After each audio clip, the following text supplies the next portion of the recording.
La crique de l'Aube présente Dracula de Bram Stoker. 2. Journal de Jonathan Harker, suite, part 2. Oui, mais... À l'instant, il se fit en lui un tel changement, et sa fureur se dissipa d'une façon si soudaine que je pouvais à peine croire qu'il s'était mis réellement en colère. « Prenez garde, me dit-il. Prenez garde quand vous vous blessez.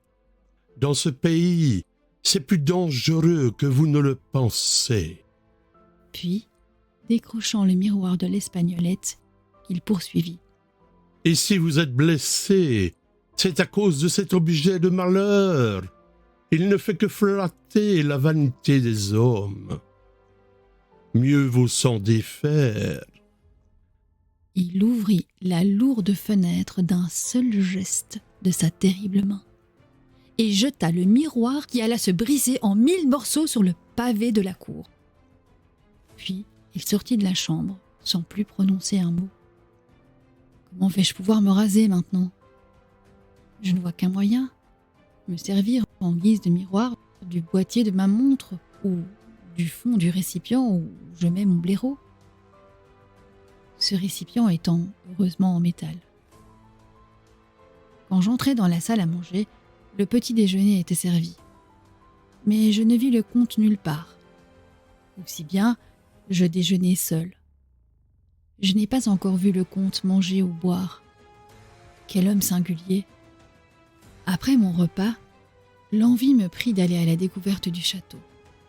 Je me dirigeai vers l'escalier et, près de là, était ouverte la porte d'une chambre dont la fenêtre donnait sur le côté sud. De cet endroit, la vue splendide me permit de découvrir un vaste paysage. Le château est bâti sur le rebord même d'un précipice impressionnant. Une pierre que l'on jetterait d'une des fenêtres tomberait 1000 pieds plus bas sans avoir rien touché sur son parcours. Aussi loin que l'on puisse voir, c'est une véritable mer des cimes vertes d'arbres, entrecoupées çà et là lorsque s'ouvre un creux dans la montagne. On distingue aussi comme des fils argentés.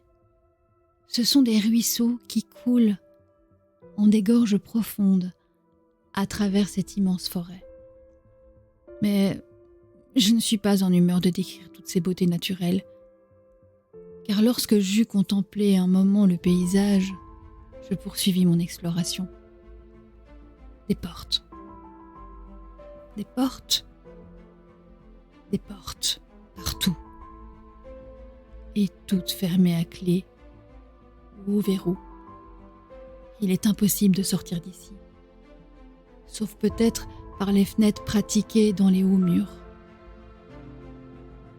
Le château est une vraie prison. Et j'y suis prisonnier.